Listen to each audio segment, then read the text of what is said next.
देख रहे हैं RBN न्यूज, जो पहुंचाए आप तक सच्ची खबरें। नमस्कार, मैं महेंद्र आर्य और आप देख रहे हैं RBN न्यूज 24/7। इस वक्त हम संगम बिहार में और हमारे साथ आज भारतीय जनता पार्टी के जिला के कोषाध्यक्ष हमारे साथ राम भगत सहल जी हैं। तो आज इनसे हम कुछ राजनीतिक मामलों को लेकर बातचीत करने का प्रयास करेंगे। सर, सबसे पहले स्वागत आपका हमारे चैनल में। धन्यवाद महेंद्र जी, आप मेरे पास आए, मेरी बात रखने का प्रयास किया, मैं आपका बहुत बहुत धन्यवाद देता हूँ।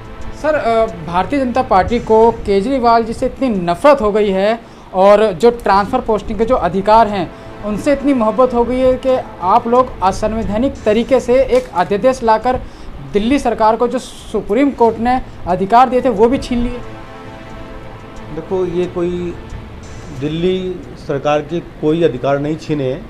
ये केजरीवाल जी रोज़ नई नई बातें करते हैं। इससे पहले केंद्र में भाजपा सरकार, दिल्ली में भाजपा की सरकार भी रही और दिल्ली में कांग्रेस की शीला दीक्षित की सरकार भी रही, केंद्र में कांग्रेस की सरकार रही, लेकिन सारे तबादले का पावर जो था हमेशा केंद्र के पास रहा, चाहे भाजपा की सरकार हो, चाहे कांग्रेस की सरकार हो या अन्य किसी की सरकार रही हो, क्योंकि यहाँ से देश चलाना होता है। जितने केंद्र प्रशासित देश हैं, जिसमें दिल्ली भी आती है, चंडीगढ़ है, इनके सबके पावर केंद्र के पास होते हैं। सुप्रीम कोर्ट ने भी कहा कि ये कुछ समझ में नहीं आ रहा है, आप इसको या तो आप अध्यादेश लाके इसको ठीक से कर दीजिए, उनका ही आदेश था। सर, अधिकार भी तो सुप्रीम कोर्ट ने दिए थे दिल्ली सरकार को, अधिकार नहीं दिए थे। उन्होंने कहा आप ये क्लियर कर दीजिए या तो ये बताइए। ये पहले से देखो, संदीप दीक्षित ने भी कहा, जो कांग्रेस के शीला दीक्षित के पुत्र हैं, उन्होंने भी कहा और कांग्रेस के कई लीडरों ने कहा कि ये जो ट्रांसफ़र का जो अधिकार है वो केंद्र के पास हमेशा रहा है। और ये अगर अधिकार इनको दे दिया और जो जाँच बैठी हुई है शराब को लेकर, जितने घोटाले किए हैं, जब भी कहते हैं हमारे मनीष सिसोदिया जी शिक्षा क्षेत्र में ये कर रहे हैं, वो कर रहे हैं, पकड़े गए शराब के घोटाले में, और बात करते हैं शिक्षा की, रोते भी, याद भी करते हैं। तो ये जो ट्रांसफ़र का जो पावर था हमेशा केंद्र के पास था, केंद्र के पास रहेगा। सरकारें बदलती हैं, इसमें भाजपा, कांग्रेस, आम आदमी से कोई मतलब नहीं है। हमेशा अधिकार केंद्र पे रहा और रहना भी चाहिए, वरना देश की सीमाओं की सुरक्षा कैसे करेंगे? और भी देश की बहुत से कानून हैं। तो इन्होंने स्पष्ट कर दिया कि ये पावर, एक कानून बना दिया ताकि कल सुप्रीम कोर्ट में, हाई कोर्ट में कहीं दिक्कत ना आए, इसलिए। अच्छा सर, एक चीज़ मैं और पूछना चाहता हूँ। एक कानून के रूप में आप इसको लेकर आ गए, लेकिन इसी आपके काले अध्यादेश को लेकर 11 मई को जो है अरविंद केजरीवाल एक विशाल महारैली करने जा रहे हैं, जिसमें पूरा विपक्ष भी नज़र आ सकता है आप लोगों के खिलाफ। देखो, विपक्ष को एकजुट होना ही चाहिए, पहले भी होते रहे हैं, लेकिन जब सत्य है, सब कुछ कोई अब गलत कर ही नहीं, डरने की क्या आवश्यकता है? अब विपक्ष कितना इकट्ठा होगा ये 2024 तक पता लग जाएगा। ये जितने विपक्षी एक उस कोने में भगेगा, उस कोने में भगेगा। और जो नरेंद्र मोदी की क्वालिटी है, वो क्वालिटी किसी विपक्ष के नेता में नहीं है। वो आज भारत का ही नहीं, पूरे विश्व का नेतृत्व कर रहे हैं।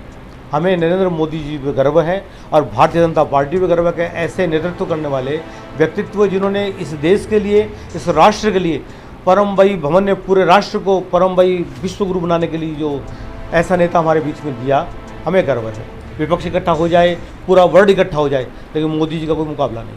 अच्छा सर, जेपी नड्डा जी की अगर बात करी जाए तो जेपी नड्डा जी को देश की तरक्की छोड़कर भाजपा कार्यालय की तरक्की में इतना ध्यान क्यों दे रहे हैं? और आज भी आप लोगों का जो है दिल्ली प्रदेश का आपके पास कार्यालय था, उसके बावजूद एक नए कार्यालय का भूमि पूजन हुआ और शिलान्यास आप लोगों ने किया।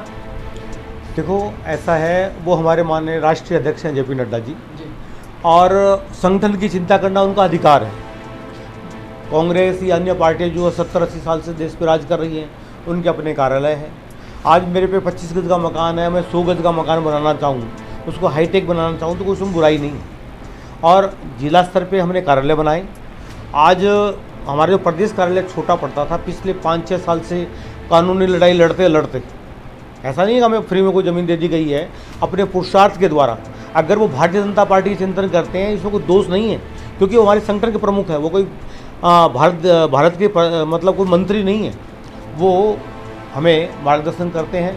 मैं तो ये कहूँगा कि हमारे राष्ट्रीय अध्यक्ष को मंडल स्तर पर भी कार्यालय उपलब्ध कराने चाहिए, ताकि कार्यकर्ता दायित्व चेंज हो तो उस कार्यालय में बैठकर और वो नेतृत्व करें। और हाईटेक कार्यालय बना रहे हैं। हम कोई किसी से गवर्नमेंट से पैसा थोड़ी ले, मोदी जी या कोई मंत्री हमें पैसा थोड़ी दे रहा, भारत सरकार के पैसा लगा के बना रहे। हम अपने जो वार्षिक सहयोग करते हैं, उस पैसे को, निधि को इकट्ठा करके अपने पुरुषार्थ के द्वारा, कार्यकर्ताओं के त्याग के कारण ये कार्यालय बना रहे हैं। इसमें किसी को पेट में दर्द नहीं होना चाहिए। चाहे कांग्रेस हो चाहे आम आदमी हो, और उनको भी बनाना चाहिए, हमसे सीखना चाहिए। 17 साल में अगर कांग्रेस ना बना पाई तो ये उनकी बहुत बड़ी गलती है। वो केवल अपना पेट भरने में लगी रही।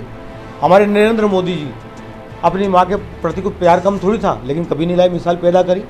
उन्होंने अपनी मुखाग्नि दी माँ को, अंत्येष्टि में गए, 5-7 घंटे बाद फिर काम पे लग गए। कोई भी गरीब से गरीब व्यक्ति भी नहीं 2-4 दिन मांग दे, प्रेरणा देश के लिए, राष्ट्र के लिए, हमारे लिए मोदी जैसा नेतृत्व नहीं है। और जेपी नड्डा जी को संगठन की चिंता करनी चाहिए और वो कर रहे हैं।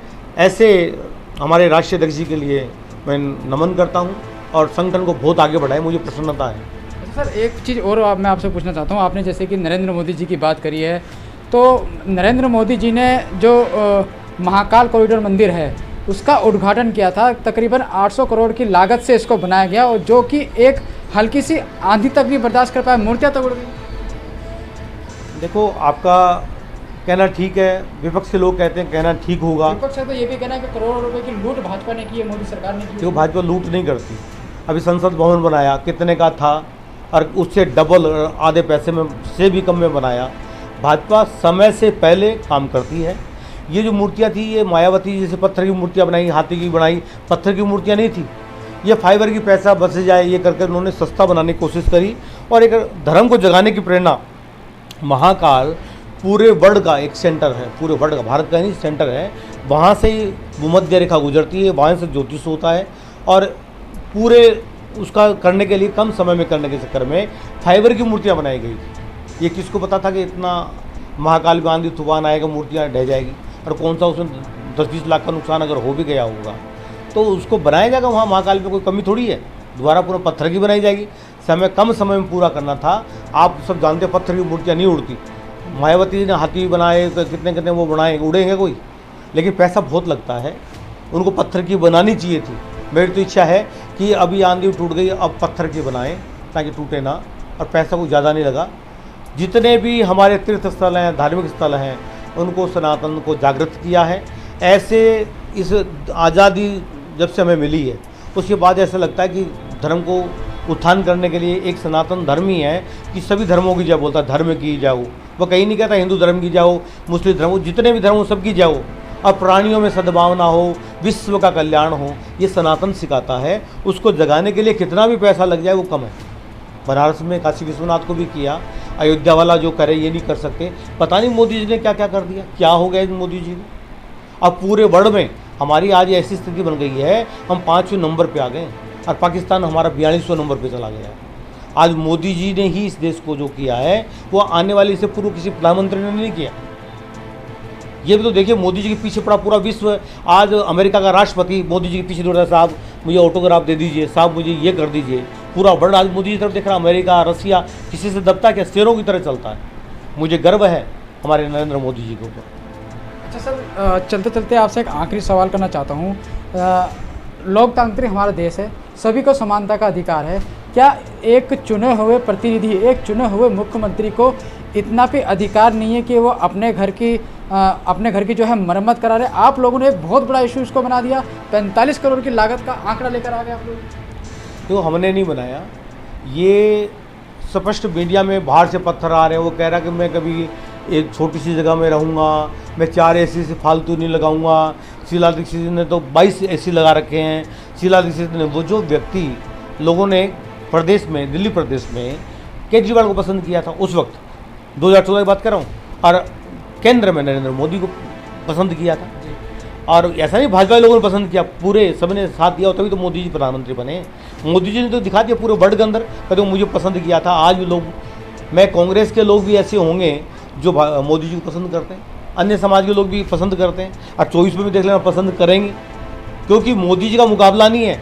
और ये अछूत की बीमारी, केजरीवाल ऐसी बीमारी निकला, ना अपने गुरु का हुआ। अन्ना हजारे जब इच्छा होती प्रदर्शन करते थे, आज अन्ना हजारे शर्म से पानी पानी हो गया। किस मुंह से करें बेचारे? आज आप इतने अच्छे अच्छे दोस्त, इतने बड़े कवि, लोगों ने नौकरियां छोड़कर देश से विदेश से इसकी ईमानदारी के पीछे जुड़े थे, और इससे भ्रष्ट व्यक्ति नहीं हुआ। और 45 करोड़ क्या पैसा नहीं होता? 45 करोड़ में तो बहुत कुछ बन जाता है। उसने मरम्मत के नाम पे 45 करोड़ छिपा के लिया। अगर मनीष सिसोदिया जी अंदर ना गए होते तो हमें पता ही लगता अंदर हो क्या रहा है। एक से एक घोटाले पकड़े जा रहे हैं, पकड़ रहे हैं शराब घोटाले में, बता रहे हैं कि हमारे शिक्षा मंत्री हमारे ये कर रहे हैं। इसलिए इस भ्रष्ट सरकार को, ऐसी भ्रष्ट सरकार मैंने लालू मुलायम को भी फैल कर दिया। भ्रष्ट तो सारे अन्य विपक्ष के लोग होते हैं, तभी तो इकट्ठे हो रहे हैं, वरना मोदी जी खा जाएंगे। आज मोदी में वो ईमानदार है, तभी तो उन भ्रष्टाचारियों को पकड़ रहे हैं। ये परमानेंट प्रधानमंत्री रहने वाले नहीं है, कल इनको ये तंग कर सकते हैं, लेकिन वो अपने ईमानदारी पे कायम है। कल होगा जो देखा जाएगा, ये बेईमानी नहीं कर रहे हैं।